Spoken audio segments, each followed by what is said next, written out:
동산 송포교회 성도 여러분, 오늘도 너무 잘 오셨습니다. 저는 날이 갈수록 예배에 참여하는 여러분들이 너무 감사하고 너무 고맙고 너무 귀합니다. 오늘도 예배를 통해서 우리의 영이 살아나고 또 하나님 앞에 영광스럽게 설 수 있는 시간이 되기를 주님의 이름으로 축복합니다. 날씨가 추워졌습니다.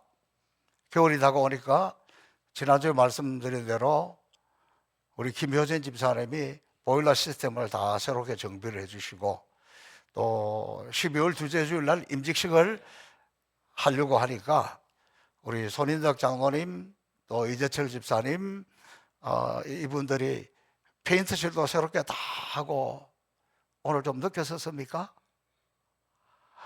그리고 저기 화단 있는 쪽에도 새롭게 다 긁어내고 이렇게 준비하는 모습을 보면서 우리 교회가 왜 행복의 동산인지 또 이런 이름 없이 빛도 없이 수고하고 헌신하는 분들이 모여서 행복의 동산을 가꾸어 가는구나 생각할 때에 너무 감사하고 또 감사했습니다.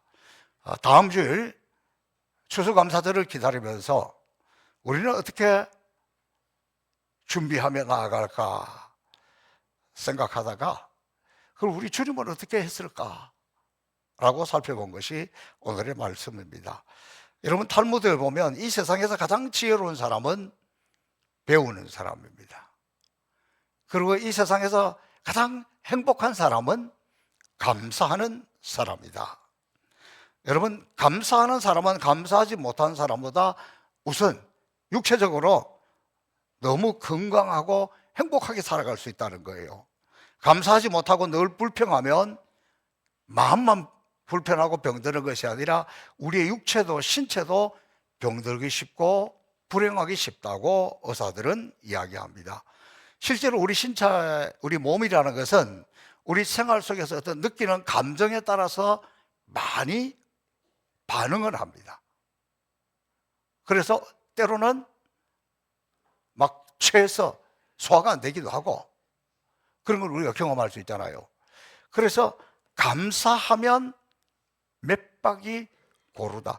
몇 박이 고르다 해서 고민하시는 분들 감사하면 고르게 되고 소화가 안 되시는 분들 위장 활동을 도와서 소화력이 정진시켜서 소화도 잘 되고 기분도 상쾌해진다. 우울하다. 늘 감사하면 된다. 그런 이야기입니다. 반면 불평은 혈액순환을 방해하는 거예요. 60대가 되면서부터 제일 관리해야 될 건강은 혈관이에요. 혈관병이 제일 무서운 것으로 등장하는데 감사하는 사람에게는 혈관이 원활하지만 불평하는 사람은 이 혈관에서 혈액순환이 방해가 되고 맥박이 급박하게 막 움직이고 위장의 운동을 정지시켜서 뱃속으로 들어오는 음식의 소화를 거부한다는 거예요. 그래서 건강에 아주 좋지 않다. 감사하는 것이 건강의 비결이다. 시작. 이웃에 두 마을이 있었습니다. 한 마을은 감사촌이고 한 마을은 불평촌입니다. 불평촌 사람들은 봄부터 겨울까지 무엇을 하든지 불평과 불만을 쉬지 않았습니다. 봄에는 황사 때문에 먼지가 많이 난다고 불평하고 여름에는 덥고 모기가 많다고 불평을 하고 가을에는 나무 잎사귀가 많이 떨어진다고 불평을 하고 겨울에는 눈이 많이 오고 춥다고 불평을 했습니다. 여기까지는 그럴 수 있죠. 중요한 것은 좋은 일이 생겼을 때 감사할까? 좋은 일이 생겨서도 혹시 잘못될까 봐 걱정이 되어서 감사를 하지 못한다는 거예요. 언제나 불평 속에서 살았습니다. 그러나 감사촌 사람들은 정반대로 어떤 일이든지 감사했습니다. 고생을 해도 감사하고 어려움을 만나도 감사하고 봄에는 아름다운 꽃들을 보면서 감사하고 여름에는 더워도 시원한 나무 그늘이 있는 것을 보고 감사하고 가을에는 탐스러운 열매를 보면서 감사하고 겨울에는 나뭇가지 위에 눈이 와서 눈꽃이 있는 것을 보면서 감사했다. 하루는 불평촌 사람이 감사촌에 놀러 갔습니다. 불평촌 사람이 감사촌에 놀러 갔을 때 적응이 잘 될까요? 그런데 그곳에 가보니까 사람들이 말끝마다 이것도 감사하고 저것도 감사하고 감사드리세 뭐 이러는 거예요. 이 사람들은 왜 이렇지 좀 놀랬습니다. 자기도 그곳에 갔으니까 같이 흉내라도 내기 위해서 자기도 모르게 감사하니까 덩달아 감사한 거예요.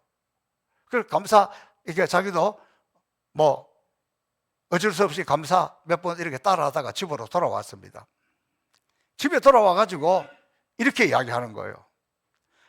내가 오늘 말이야 감사촌에 들어갔더니 말이야 얻어먹은 것도 없이 감사만 하고 왔네 그러더라는 거예요. 그래서 이 감사라는 것은 감사뿐만이 아니라 불평도 습관이고 전념이 된다는 거예요. 감사하는 사람은 항상 감사하고 불평하는 사람은 항상 불평합니다. 똑같은 장미를 봐도 감사하는 사람은 장미를 보면서 꽃을 보면서 감사하고 불평하는 사람은 가시 보면서 아이고 이놈의 장미는 이쁘긴 한데 가시가 있어가지고 불평을 하는 거예요. 불평하는 사람은 그 불평이 인격입니다. 그래서 불평의 눈을 가지고 보이는 모든 것이 불평으로 보이고 불평이 습관이 되어서 불평이 습관이 되면 입만 열면 저절로 불평이 나오는 거예요. 그런데 문제는 본인만 불평하는 인생으로 사는 것이 아니라 주변의 사람들 감사해도 눈치가 보여가지고 감사 못해요. 손 들고 찬양하고 싶어도 옆에 눈치가 보여가지고 주춤거리다가 그것도 습관이 되어버리는 거예요.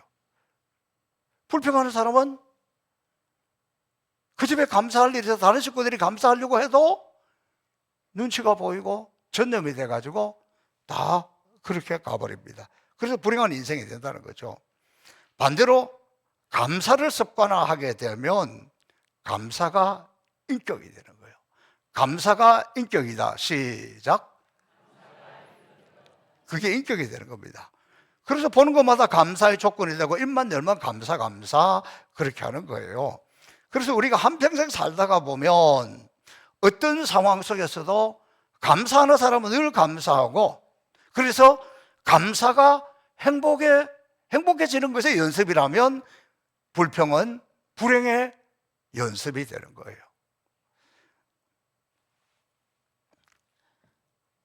이스라엘 백성들이 출애굽할 때 홍해를 막 건널 때 너무 감사했습니다. 그런데 약속의 땅 가나안 땅에 들어가는 동안 광야 40년을 걸어가면서 내내 불평을 늘어놓았습니다. 광야에서 처음 하늘에서 만나가 내렸을 때는 만나 이름의 뜻이 뭐냐, 이것이 무엇이냐, 꿀 과자 같다, 너무너무 맛있고 좋았습니다. 근데 나중에 되니까 또 만나야 좀 기름 섞인 것 같은 것이 이게 맛이 없다고 투덜거렸습니다. 제가 이 심정을 이해해요. 지난 3주간 조지아 가서 보니까 고기가 쌉니다. 소고기가 싸요. 한국에서 소고기 비싼데 거기 싸니까 우리는 가성비를 생각해가지고 소고기를 많이 먹자, 싸니까. 그런데 그 소고기를 많이 사서 틈만 난 대로 먹으니까 조금 지나니까 싸니까 맛이 안 나네. 그리고 진짜 소고기 좀 냄새가 나는 것 같아.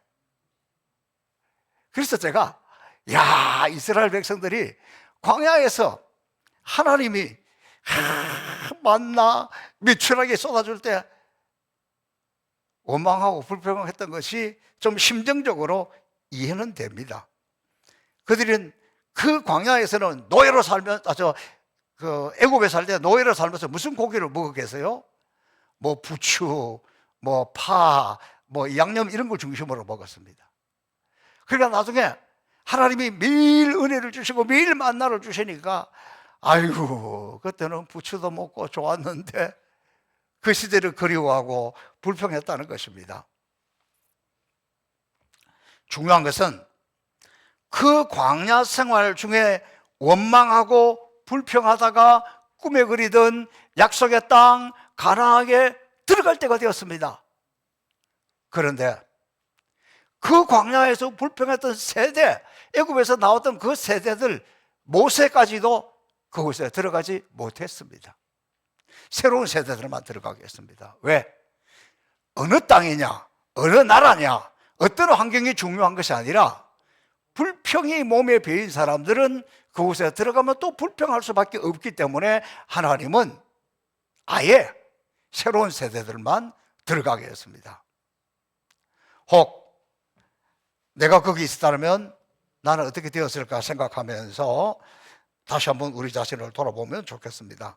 이건 분명합니다. 감사는 하나님을 기쁘시게 하지만 불평은 사탄이 기뻐합니다. 누가 이런 표현을 했습니다. 사탄이 매일 이렇게 속삭입니다. 항상 낙심하라, 쉬지 말고 원망하라, 범사에 불평하라. 이는 너희를 향한 사탄의 뜻이니라. 감사는 하나님의 뜻이고 불평은 사탄의 뜻입니다. 그리고 감사를 택하든 불평을 택하든 그건 우리 자유지만 결과는 전혀 다릅니다. 같은 환경이지만 감사하기로 작정한 사람의 삶은 풍요하고 행복합니다. 여러분, 우리나라 사람들이 가진 것이 없어서 불평합니까? 전 세계 제일 잘 사는 나라 중에 하나입니다. 그러나 OECD 국가를 비롯해서 60개 나라를 행복, 만족 지수를 살펴보니까 우리가 57등이래요. 그만큼 감사가 없는 민족이 되고 원망 불평으로 가득 차게 되었습니다. 환경이 안 좋아서 그래요? 먹고 사는 것 때문에 그래요? 그렇지 않습니다. 감사가 인생을 행복하게 하는데, 감사하는 사람은 어떤 환경이든지 어떤 상황이든지 이렇게 찬송합니다. 내 주 예수 모신 곳이 어디나 하늘나라. 초막이든 궁궐이든 주님을 모시고 있는 그곳이 감사고 찬송이지, 뭐가 내가 원하는 대로 바뀐다고 감사 아니에요.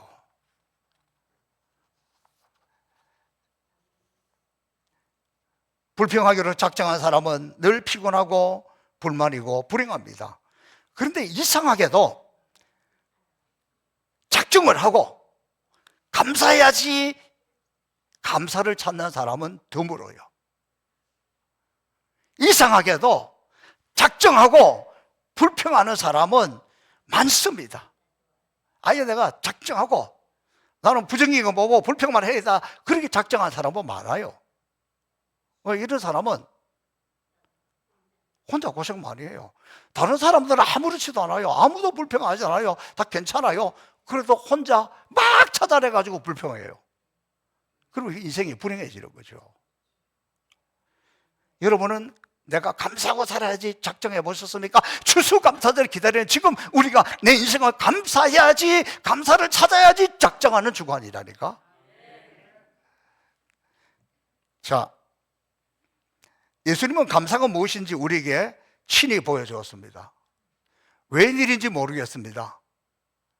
제 방에 우리 교인들이 감을 많이 갖다 줘가지고 이쪽 한쪽 서재에 감을 쫙 전시해 놨습니다. 궁금하면 500원 안 받을 테니까 와서 한번 보세요. 그래서 제가 그런 생각이 들더라고. 우리가 주님께 감사드려야지 내가 이걸 왜 다 받을까? 약간 회개하는 마음이 생겨요. 주님은 우리가 감사드려야 되는 분인데도 불구하고 주님도 아버지 앞에 감사드리더라고. 주님은 어떤 상황에서 감사했을까? 오늘 본문의 말씀을 통해서 좀 살펴보려고 합니다. 첫 번째, 예수님은 있는 것에서 감사했어요. 없는 것 찾지 않고 없는 것 보지 않고 있는 것에서 감사했다는 거예요. 여러분, 오늘 이 본문 오병이의 사건 우리가 너무나 잘 알잖아요. 예수님이 말씀을 전하다가 이렇게 눈을 들어서 보니까 사람들이 가득 차 있는데 하루 종일 굶었단 말이에요. 그래서 그 사람들 보면서 아이고 배고프겠구나. 그런데 주님이 하시는 방법이 우리를 하여금 많은 것을 생각하게 합니다. 자, 여기 등장하는 몇 사람이 있어요. 주님이 나를 어떻게 보실지 우리 스스로 판단해 보세요. 주님이 먼저 앞에 있는 빌립을 봅니다. 빌립은 머리가 팡팡팡 잘 들어가고 계산이 뛰어나고 아주 똑똑한. 그래서 예수님이 빌립에게 물어봅니다. 이 많은 사람들을 먹이려면 어떻게 하면 좋겠냐? 뭐 보통 사람은 죽었다 깨어나도 계산이 안 돌아가는데 빌립의 머리가 얼마나 컴퓨터보다 더 빨리 돌아가가지고 이거 보니까 사람들에게 조금씩만 나눠줘도 200데나리온에도 부족하겠는데요. 그런데 주님은 미리 그렇게 할 것을 아시고 시험해 봤다 그랬어요. 그 찰나에 시몬의 형제 안드레가 보리떡 5개, 물고기 2마리, 한 아이가, 어머니가 오늘 예수님의 말씀을 들으러 간다 그러니까 어린이 도시락을 싸줬는데 그 아이는 그걸 가지고 예수님께 드리라. 그렇게 해서 그걸 가지고 안드레가 가지고 왔습니다. 여러분은 그 적은 것 빌립에게 줬더라면 뭐라 그랬을까? 야, 예수님 이런 거 안 먹어. 그랬을지도 몰라. 야, 지금 다 굶었는데 이거 갖다 드린다고 표시도 안 나. 그랬을는지도 몰라. 근데 안드레는 그 적은 것을 가지고 예수님에게 갖다 드린 거예요. 여러분은 주님이 나를 볼 때 빌립처럼 생각할까? 안드레처럼 생각할까? 놀라운 것은 주님은 그것을 기쁘게 받으시고 주님은 적은 것도 기쁘게 받으시는구나. 시작. 주님은 그런 분이에요. 그리고 그것을 가지고 축사하시고, 그러니까 그거 가져서 애에게 이거밖에 없어? 더 없어? 그렇게 안 물어봤어요. 그냥 있는 것. 그걸 가지고 감사하고 축사할 때, 축복을 할 때, 그게 모인 5,000명, 장정이 5,000명이면 전체 다 하면 2만 명이 넘는 사람 다 먹고도 남는 기적이 일어났어요. 적어도 주님 손에 들리면 기적이 일어납니다. 사소한 것도 주님 손에 들리면 기적이 일어납니다. 그런데 저는 이 본문 말씀 보니까 주님이 그 남은 것을 막 알아서 싸가라 그렇게 하지 않았어요. 남은 것을 모아라. 제가 이 말씀을 묵상하면서 설교 준비를 하면서 하다 보니까 우리 교회는 뭘 나눠주는 게 많은데 남았네 그러고 가져가는 것보다 남은 것을 모아라. 그거 모으면 또 다른 사람들에게 나눠줄 수 있기 때문에 그렇지 않았을까? 그래서 그거 모아보니까 12광주리에 가득 찼더라. 이렇게 성경은 설명하고 있습니다. 모든 일에 우리는 작은 것이라도 먼저 감사하면 그것이 주님 앞에 들려지면 주님에게 기적이 나타난다는 거예요. 그런데 우리들은 우리에게 있는 것은 보지 못하고 다른 사람들만 가진 것을 보기 때문에 감사하지 못하고 다 비교하다가 불행하게 되는 거예요. 여러분, 돈 많은 사람들이 돈 많은 것 때문에 행복해하는 거 보셨어요? 이렇게 이야기하더라고요. 돈만 많으면 뭐 하냐고. 남편이 그렇고 자식이 그렇고 뭐가 그렇고. 돈 있어봤자 소용없어? 돈 없는 사람 그 소리 들으면 배부른 소리 하고 있네. 나도 돈 한 번 많아봤으면 좋겠다. 안 그러겠어요? 돈 없어도 행복하고 돈 없어도 만족한 그런 가정에 돈이 있으면 어떻게? 더 감사하지. 그러니까 없어도 감사하고 있어도 감사하지 못하고 비교 때문에 그래요. 받은 은혜 생각 못하고 준 것만 기억하는 것이 인간이고 억울해하고 힘들어하는 거예요. 여러분, 누구에게 내가 돈을 빌려줬습니다. 빌린 사람은 그 돈을 받아 쓴 사람은 잊어버려요. 내가 돈 빌렸어? 빌려준 사람은 절대 안 잊어버려요. 우리가 하나님으로부터 받은 은혜는 싹 잊어버리고 준 것만 생각하고 계산하기 때문에 억울하고 힘드는 거예요. 더 크고 더 좋고 더 많은 것 바라보고 작은 것, 사소한 것, 내가 지금 가지고 있는 것의 소중함을 깨닫지 못하기 때문에 오늘 우리에게 감사가 사라지고 있는 것입니다. 추수감사절을 기다리는 지금 우리는 어떻게 해야 합니까? 있는 것에 건강하면, 오늘 아버지 집에 올라오면서 걸어오는 것에 대한 불편함이 없다면 그거보다 감사한 게 어디가 있어요? 아, 모르시구나. 체험 안 하고도 오늘 내게 있는 것에 대해서 감사해야 돼요. 제가 성경 통독하면 좀 많은 분이 와서 하면 좋겠는데, 어느 권사님이 저한테 와서 이렇게 이야기해요. 목사님, 내 눈이 지금 성경 못 읽어요. 그래서 제가 저는 참석해도 소용없어요. 못 온다 그랬어요. 그래서 그러지 마세요. 들으면 되지. 들을 수 있는 것으로 가지고 감사하는 거지. 뭐 읽기까지 하면, 여러분 읽는 게 얼마나 복인지 몰라. 제가 처음 했잖아요.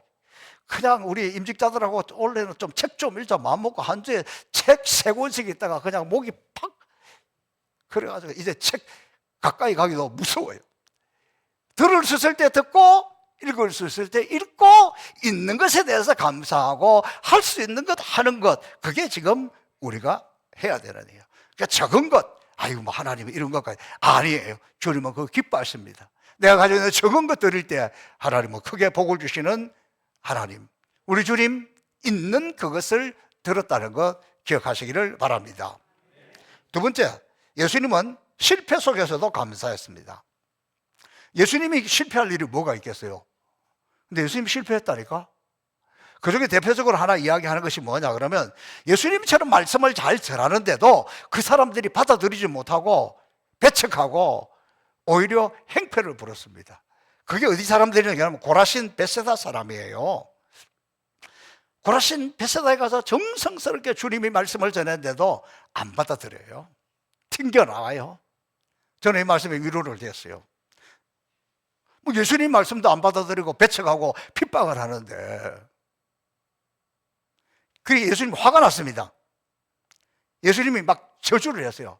화 있을진저 고라시나, 화 있을진저 벳세다야, 너희에게 행한 모든 권능을 두루와 시돈에서 행하였더라면 너희가 벌써 배옷을 입고 죄에 앉아 회개하였으리라. 그러면서 탄식을 했어요. 그리고는 주님은 바로 그 상황 가운데서도 그래도 이거는 아니지, 그리고 감사 기도를 드려요. 그때 주님이 드렸던 감사 기도는 이렇습니다. 아버지여, 이것을 지혜롭고 슬기 있는 자들에게 숨기시고 어린 아이들에게 나타내심을 감사하나이다. 옳소이다. 이렇게 된 것이 아버지의 뜻이리이다. 또 선교를 준비하고 우리도 이 말씀을 잘 기억했으면 좋겠어요. 가는 곳마다 사람들이 다 받아들이고 환영하면 너무 좋지만, 어른들은 받아들이지 못하고 배척한다고 하더라도 어린아이들이 따라오고 어린아이들이 영접하는 것을 보면서 주님은 감사했던 것입니다. 주님은 실패한 그 자리에서, 속된 말로 제자들하고 쭉 다니는데 예수님이 들어와 시돈에 가서 복음을 듣는데 받아들이지 않고 핍박하면 제자들에게 체면이 쓰겠어요? 좀 거시기지 않겠습니까? 그래도 그때도 감사했습니다. 주님은 실패와 고통의 자리에서도 감사거리를 찾았습니다. 감사의 제목을 찾았습니다. 그때 하나님은 은혜를 베풀어 주십니다. 영국의 한 기자가 당시 가장 뛰어난 인문학자 버나드 쇼를 찾아갔습니다. 이렇게 물어봅니다. 이 세상의 모든 책이 다 불타고 없어지는데 그 중에 딱 한 권만 남기다면 어떤 책이 좋겠습니까? 이렇게 물어봤습니다. 그때 버나드 쇼는 이렇게 대답합니다. 성경의 욥기서다. 욥은 가난해도 병들어도 자식을 잃어버려도 아내가 배반하였어도 감사할 줄 아는 사람이기 때문이다. 여러분, 욥은 모든 것을 잃어버리고 버림받고 고통당할 때 세상을 원망하고 하나님을 저주한 것이 아니라 오히려 하나님 앞에 찬송하며 감사 예배를 드렸습니다. 욥기 1장 20절에서 22절을 보면 20절에 욥이 일어나 겉옷을 찢고 머리털을 밀고 땅에 엎드려 경배하며, 언제? 망했을 때 이렇게 노래합니다.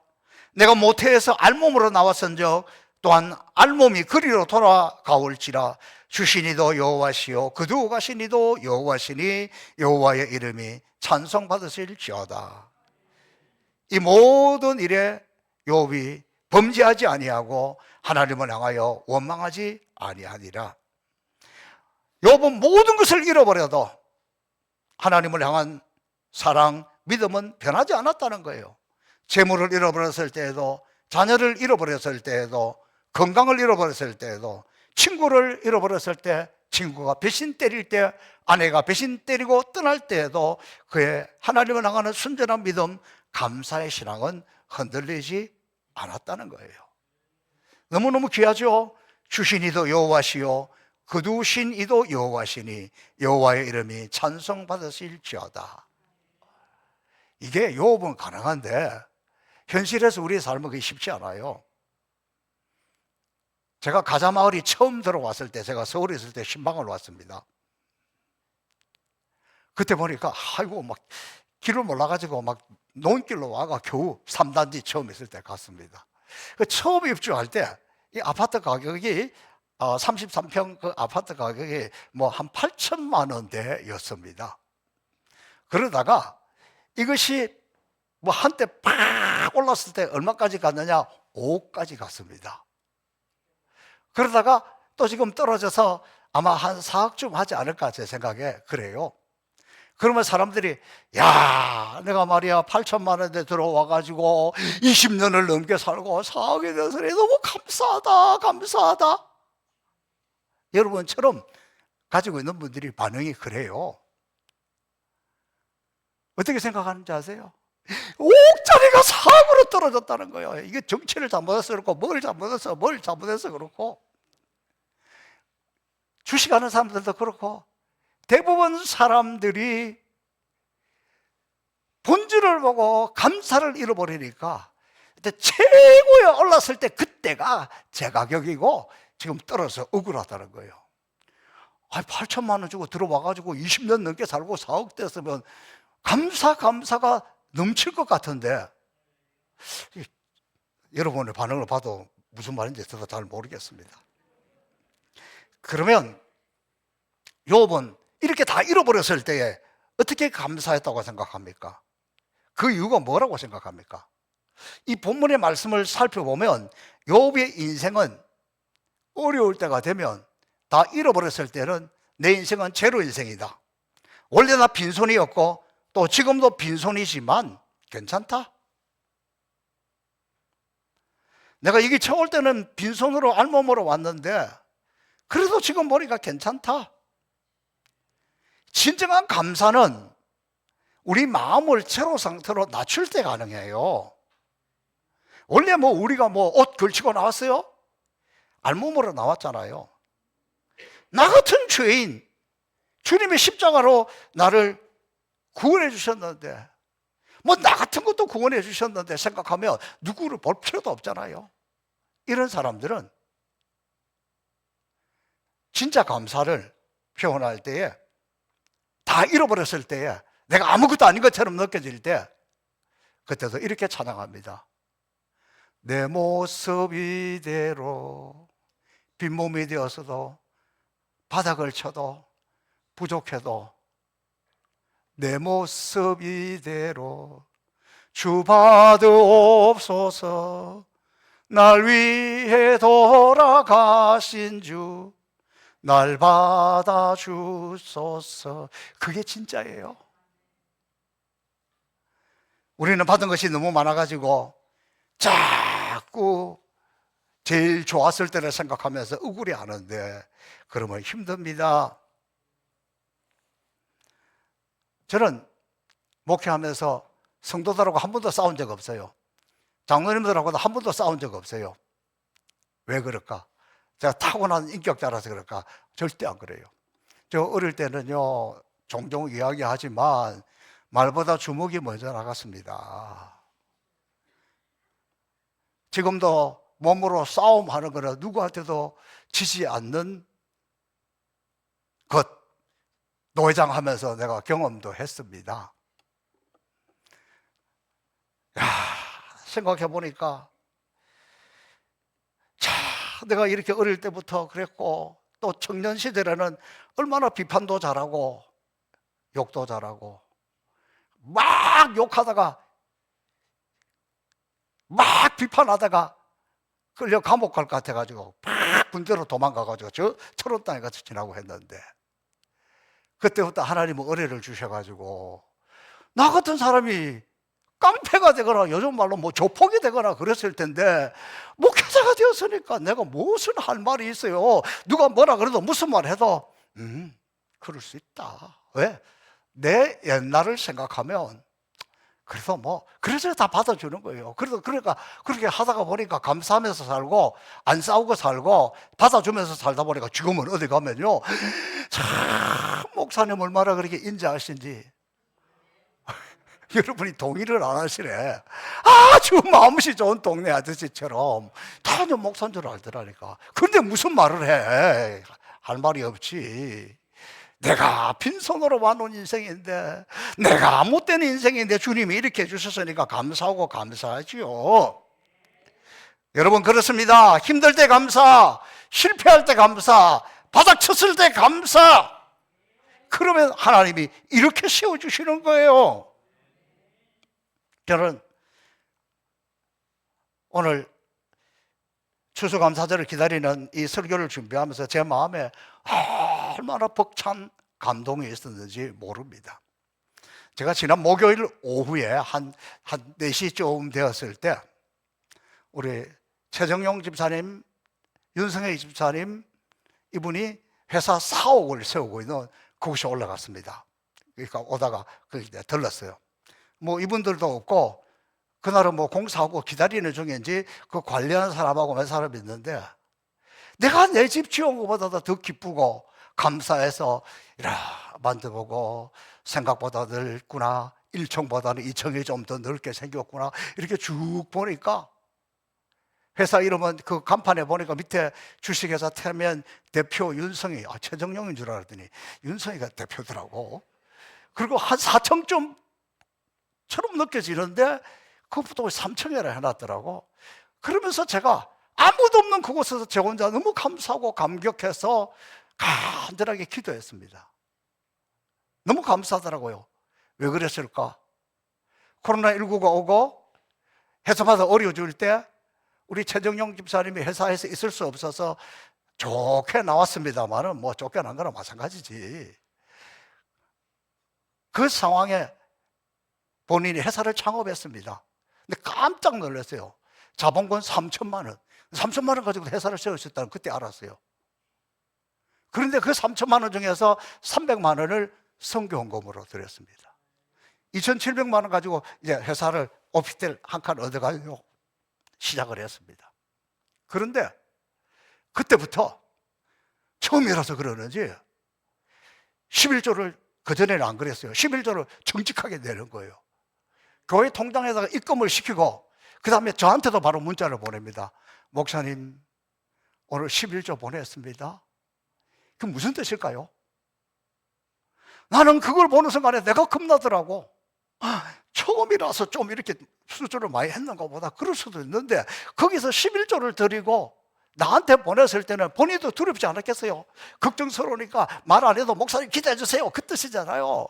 그래가지고 제가 걱정이 되더라고요. 처음에 좀 되면 이거 모아가지고 투자해가지고 이 회사가 막 자리를 잡아야 되는데 자리 잡고 말 것도 없이 첫 달부터 바로 그렇게 하더라니까.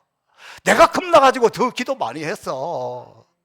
나는 믿음이 부족해가지고 두려워가지고 이렇게 해놓고 말아먹으면 어떻게 돼? 그러니까 그때부터 제가 더 기도하기 시작한 거예요. 1년이 지나자 3천만 원 들여서 우간다에 건축 시작했습니다.